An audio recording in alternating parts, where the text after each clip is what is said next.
नमस्कार शेतकरी मित्रांनो, आपण पाहत आहात अन्नदाता शेतकरी न्यूज. खत उत्पादन वाढीचा फायदा की केवळ कागदी घोडे? सरकारने 31.15 लाख मेट्रिक टन उत्पादनाचा टप्पा गाठल्याचा दावा केला आहे.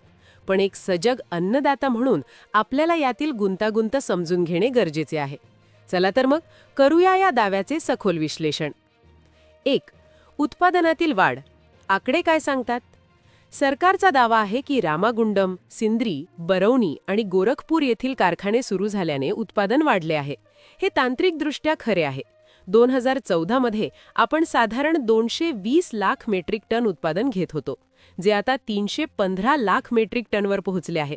सत्यता: उत्पादन वाढल्यामुळे आपली आयात म्हणजे इम्पोर्ट कमी झाली आहे, ज्यामुळे सरकारी तिजोरीवरील परकीय चलनाचा भार हलका झाला आहे.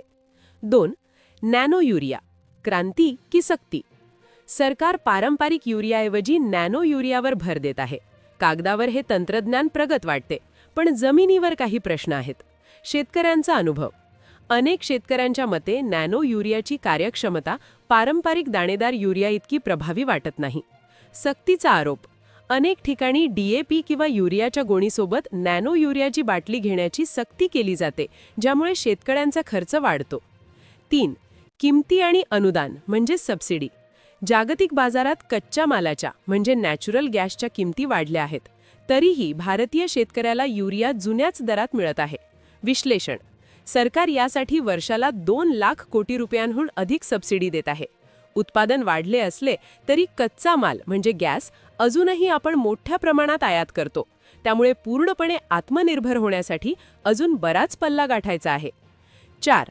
वितरणातील लूपहोल्स म्हणजे त्रुटी. उत्पादन पुरेसे असूनही हंगामाच्या वेळी रांगा का लागतात? याची काही प्रमुख कारणे: साठेबाजी.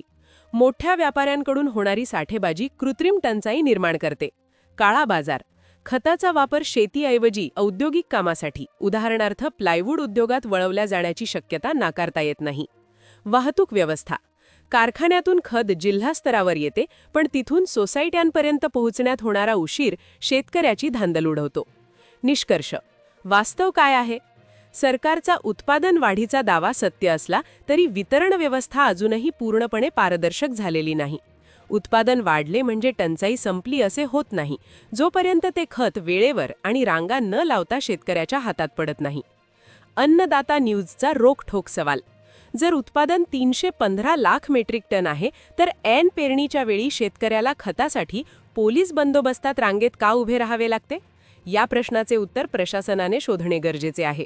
शेतकरी मित्रांनो, तुम्हाला तुमच्या गावात खताची टंचाई जाणवत आहे का? किंवा खतासोबत इतर औषधे घेण्याची सक्ती केली जात आहे का? कमेंटमध्ये नक्की कळवा. आम्ही तुमचा आवाज प्रशासनापर्यंत पोहोचवू.